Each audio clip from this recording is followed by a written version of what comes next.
पिला माने समस्त मोर नमस्कार। आशा करूची समस्त भल थिबो। पुणी थरे तम माननकु मु भी शिक्षक हेबी चैनल को वेलकम।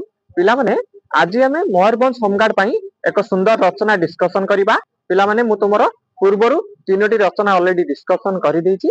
आज आमे साइबर अपराध जोटा तुमर साइबर क्राइम ऊपर आमे आज आलोचना करिबा। पिला माने ए साइबर क्राइम रचनाटी तम पई बहुत इंपोर्टेंट कारण तुमर रिसेंटली सब थाना गुडी साइबर अवेयरनेस प्रोग्राम ऑलरेडी तुमरो जाईची ता विषय निहाती आसीबार चांस पिला माने बहुत अछि। आज आमे देखिबा साइबर अपराध। देखो पिला माने आधुनिक समय को डिजिटल जुग बोली कहा जाए। आज कंप्यूटर मोबाइल फोन इंटरनेट और डिजिटल प्रजुक्ति मानव जीवन अविभाज्य अंश हो जाए। शिक्षा स्वास्थ्य बैंकिंग व्यवसाय शासन जोगाजोग भली समस्त क्षेत्र में डिजिटल व्यवहार आम जीवन को सहज और द्रुत किंतु एही प्रजुक्तिर दुरुपयोग फल जो अपराध घटुची ताहाको आमे कोन कहि थारे पिला माने साइबर अपराध बोली कहि थाउ। आज साइबर अपराध समाज पई एक गंभीर समस्या रूपे उभया साजिची। वर्तमान देखिबा पिला माने साइबर अपराधर अर्थ कोन। साइबर अपराध हेउची सेही अपराध जहा कंप्यूटर इंटरनेट मोबाइल नेटवर्क किंबा अन्य डिजिटल माध्यम रे करा जाउथबा अपराध। एथिरे तथ्य चोरी ऑनलाइन ठकेई हैकिंग सोशल मीडिया दुरुपयोग डिजिटल धमक और आर्थिक अपराध शामिल अछि। साइबर अपराध मानव जीवन गोपनीयता और सुरक्षा को गुरुतर भावे प्रभावित करुछि। वर्तमान पिला माने देखिबा साइबर अपराधर प्रकार। साइबर अपराध विभिन्न प्रकार होता है। ता मध्यरु किछि मुख्य प्रकार हेउछि हैकिंग आ होछि तमरो फिशिंग ऑनलाइन ठकेई आ तमरो आइडेंटिटी थेफ्ट आ होछि तमरो सोशल मीडिया अपराध। वर्तमान में देखिबा पिला माने गुटी गुटी करिकि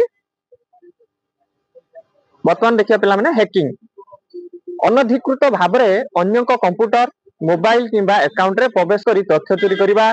तमरो फिशिंग कोन रे पिला माने नकली ईमेल एसएमएस किंबा फोन कॉल माध्यम रे पासवर्ड ओटीपी एटीएम पिन भली गोपनीय तथ्य नेबा। आ तमर जे देखिबा पिला माने ऑनलाइन ठकेई कोन रे ऑनलाइन चाकरी लॉटरी निवेश किंबा तमर केस नाम रे लोक को ठकी नेबा।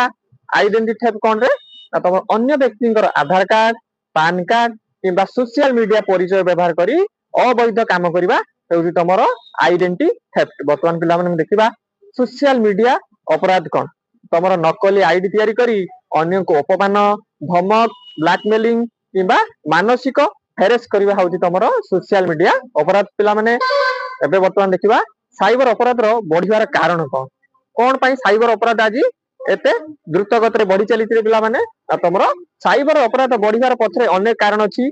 सर्वप्रथमे लोक माने साइबर सचेतनार अभाव हेबार मुख्य कारण लोक मानको साइबर सचेतना करा जाउ नै। सेथि पई तमरो रिसेंटली सब थाना गुडी तमर साइबर अवेयरनेस प्रोग्राम तमरो रिसेंटली हेल्ड हेछि।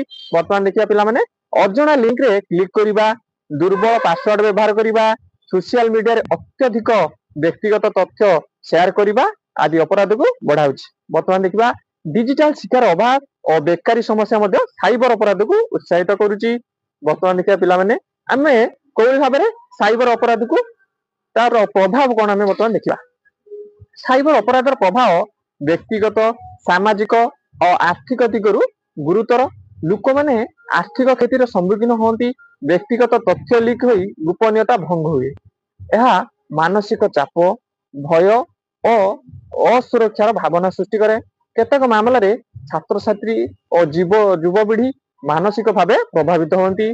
साइबर अपराध रोकिबा केमिति रे पिला माने को उपाय रे देखो पिला माने साइबर अपराध रोकिबा पई सरकार और साधारण जनता उभय सचेतना आमर आवश्यक। मजबूत पासवर्ड व्यवहार ओटीपी क्या न देवा अजणा कॉल तमर लिंक रु दूरे रहिबा। साइबर अपराध को घटिले तुरंत आमे जाइकी साइबर सेल रे अभियोग करबा अत्यावश्यक। वर्तमान देखिबा होमगार्ड मानकर कोन टिके भूमिका अछि साइबर अपराध रे देखिबा पिला माने होमगार्ड माने समाजर सुरक्षा रे गुरुत्वपूर्ण। तमेने ग्राम और शहर रे लोकन को साइबर सचेतना विषय रे जणाई पारंती ठकेरु बंचाई पारिबे सहयोग करि पारंती और आईन पालन पई लोकन को प्रेरित करि पारंती। वर्तमान देखिबा निष्कर्ष जोडा तमरो उपसंहार रे कुहा जाई पारे जे साइबर अपराध आधुनिक डिजिटल जुगर एक गंभीर समस्या। सचेतनता सतर्कता ଓ ଆଇନ ପାଳନ ମାଧ୍ୟମରେ ଏହାକୁ ନିଶ୍ଚିତ ଆମେ ରୋକିପାରିବା। ସୁରକ୍ଷିତ ଡିଜିଟାଲ ସମାଜ ଗଠନ ପାଇଁ ସମସ୍ତଙ୍କୁ ସହଯୋଗ ଆବଶ୍ୟକ। ଏତିକି ପିଲାମାନେ ବର୍ଣ୍ଣିକା ଲେଖିଦବ। ଡେସ୍କ୍ରିପସନ ରେ ପିଲାମାନେ ତମକୁ ମୁଁ ଲିଙ୍କ ଦେଇଦେଇଛି, ତମେ ମାନେ ଏଠି ଜଏନ ହେଇକି ପିଡିଏଫ ଟି ମଧ୍ୟ ଡାଉନଲୋଡ କରିପାରିବ। ରହିଲି ପିଲାମାନେ ଆଜି ପାଇଁ ଏତିକ, ପୁଣି ତମର ନେକ୍ସଟ କ୍ଲାସ ରେ ଆମେ ଦେଖା ହବ। ଜୟ ଜଗନ୍ନାଥ ପିଲାମାନେ।